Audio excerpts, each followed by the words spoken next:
what is a draft strategy? What are some examples? Should we use them? How do we use them? Those are all questions we're going to answer here on today's show, but tailored to one specific strategy. That is the zero running back approach, the zero running back strategy. It should be tons of fun. If you enjoy high quality sports and or fantasy football content, this is the podcast for you, as we're on the road to 500 subs on the channel. So if you enjoy the channel at any point, all we ask for is you support us down below, as any and all support helps us get to this next big milestone. But without further ado, this is the Anomaly Podcast. This is Owen. Let's get into it. All right, we're going to start here with the zero running back strategy. On the left side of your screen, you're going to see a basic layout of how you should be drafting on a round-to-round basis. In short, from rounds 1 through 4 or even 1 through 5, you want to go wide receiver and tight end heavy. So you want to get your wide receivers, get you a tight end or even a quarterback in those first 5 rounds, leaving that running back for the later rounds. As you see, from basically round 5 to the end of the draft, you want to go for those high upside workhorse running backs, kind of like this year's Josh Jacobs. That's kind of what you're looking for there, as last year Josh Jacobs was a mid-round pick, and he turned out to be a top 5 running back in fantasy football. So that is the strategy here, basically in short, for the zero running back strategy. Of course, it's going to give you an advantage in the full PPR leagues at the wide receiver and at the tight end positions. And again, fantasy football has evolved. No longer do you have to take 3 running backs in a row to start your drafts, right? Don't feel like you have to stick to that age-old strategy. It is now evolved. Receivers and tight ends are more valuable than ever, especially in those 3 wide receiver formats. But without further ado, you see it on the left side of your screen. On the right side, there's some notes. Let's get into an example mock draft here, as we're doing a 12-team league, with about 3 wide receivers. All right, as you can see, we're over here on Sleeper. I think it's no doubt the best platform to prepare for your redraft leagues, since it is a zero running back strategy. I think it's best when we can imply it's going to be a full PPR league. We're going to go 12 teams, no time limit on the picks, of course, at least not in today's video. But when moving over to the roster settings, this is what I want to show you guys.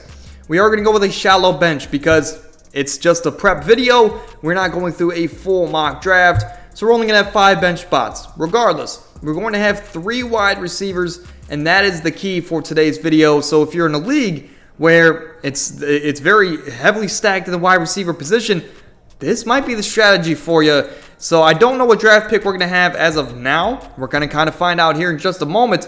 But let's turn off the volume so you guys don't get annoyed. Here we go. We are dead set in the middle, practically, as we're at the number 7 position. And it looks like Cooper Kupp fell all the way to the number 7 position, as Bijan Robinson goes right before us.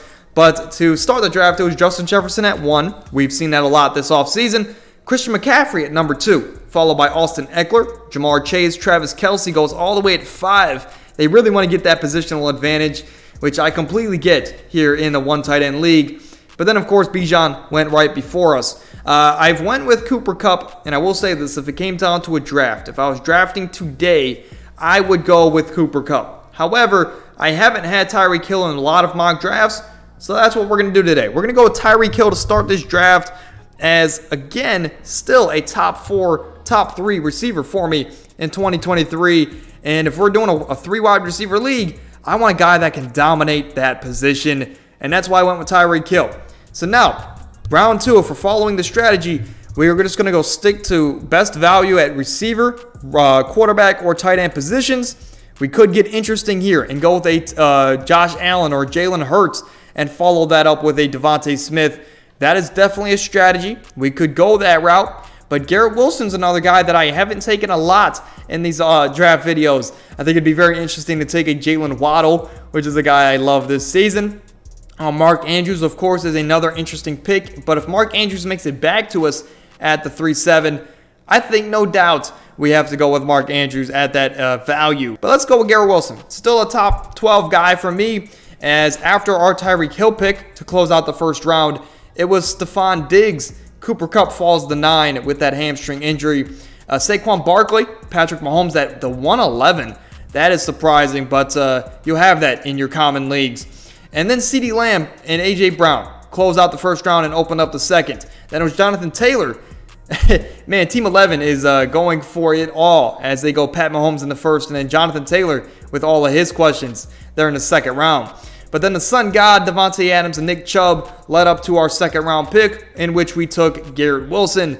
Following that, it was Josh Jacobs, Derrick Henry, Josh Allen, Jalen Waddle, and Mark Andrews, followed by Ramondre Stevenson and Chris Olave to close the second, open up the third for Team 1, as the Team 1 has Jefferson, Olave, and Ramondre Stevenson.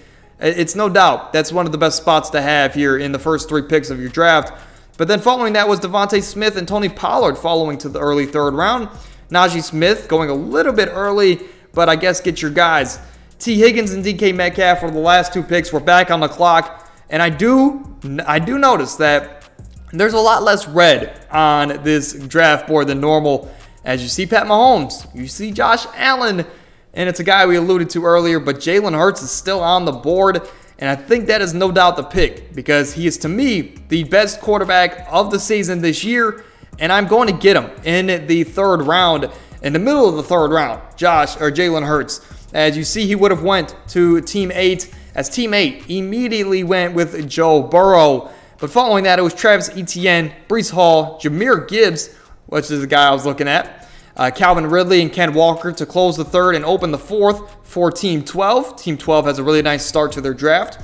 Team 11 continues to get weird. They bet on the rookie, and then they get maybe the most hated receiver in fantasy this year in Deebo Samuel. After that was Lamar Keenan and Aaron Jones. We're back on the clock, and this is kind of the last round, I'll say, that we're going to be strictly looking for receiving options. So why not we'll go out there and maybe solidify our receiver group as tight end value. TJ Hawkinson, you could say that. I think he is definitely a value, but I also wouldn't mind waiting maybe for like a Chigo Okonkwo, or maybe waiting one more round for a Kyle Pitts or Dallas Goedert to pair up with Jalen Hurts. So I think the overall plan here to just get the most overall upside with this team is I'm going to go with the Cleveland Brown here, and that's something that on draft day I might never do.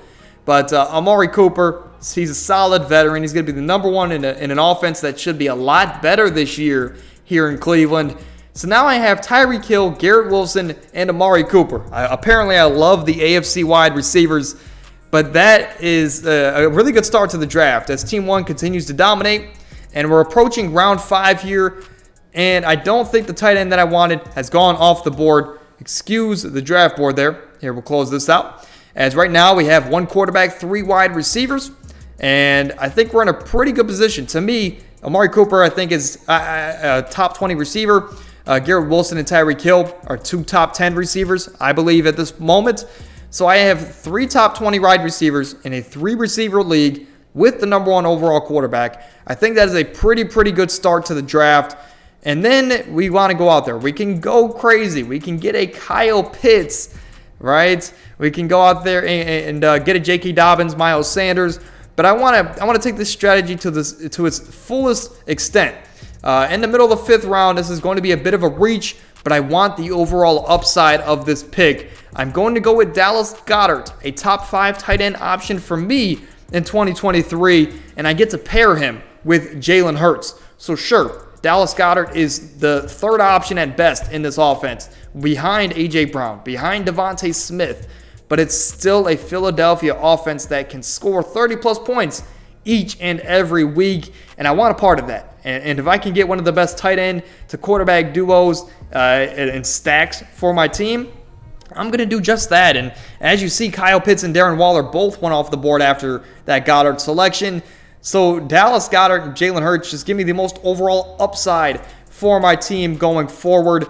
But now is finally the point where if you want to follow this draft strategy, that, you know, after rounds 5 or 6, this is when you really want to go out there and target one of these mid-round running backs, a guy that can really take that next step or even 2 steps to be a league-winning running back. I see guys like James Conner. I see guys like Cam Akers, the newest New York Jet in Dalvin Cook. But I'm going to stay away from Dalvin Cook, at least at this value. Maybe next round we will flirt with the idea. I think I like other running backs here on this board, like Javonte Williams, like David Montgomery or even James Conner. It's tough right now because James Conner, this is going to be a debate all offseason. But for James Conner, this is a guy that's going to be in an offense that might not have Kyler Murray until week 10. James Conner is a really good receiving back. He could catch a lot of passes from the 5th-round rookie quarterback there in Clayton Tune in Arizona until Kyler Murray's back. Or Cam Akers. Cam Akers is, next to Cooper Kupp, really the only option in this Los Angeles offense. We're going to go with Cam Akers. Cam Akers was the running back 4 for the last 6 weeks of last season. And, of course, Cooper Kupp was out for those weeks. But I still think that momentum can maybe carry over into 2023. I do see a lot of receivers going off the board here. And Christian Kirk, Marquise Brown, Mike Williams, all very, very solid options for the team. And I wouldn't be mad if that was the selection there.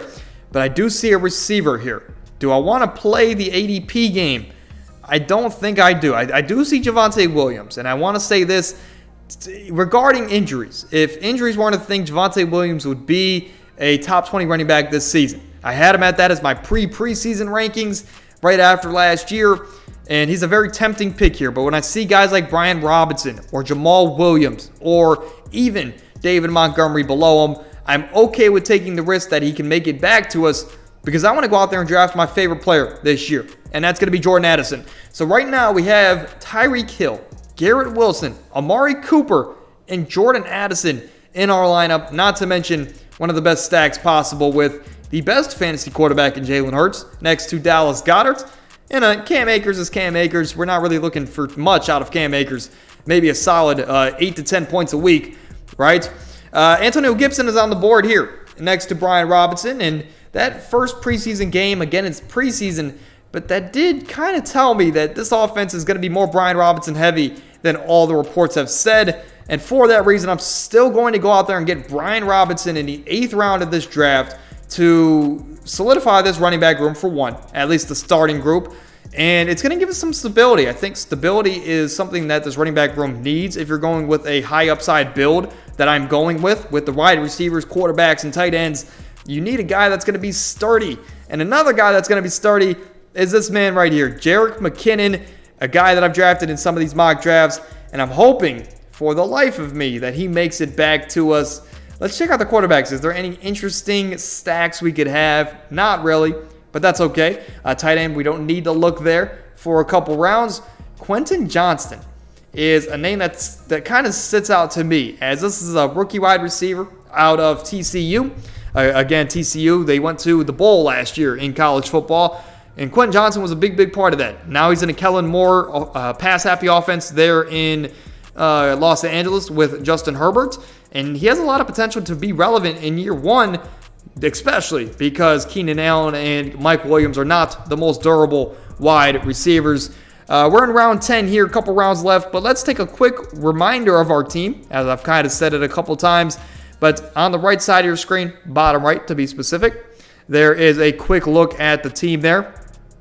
And now we're back on the clock, right? I see Cole Kmet. A guy who just got a big contract extension this offseason, but all reports have said that the backup there, Robert Tonyan, might even take the starting job, so we're going to stay away from that.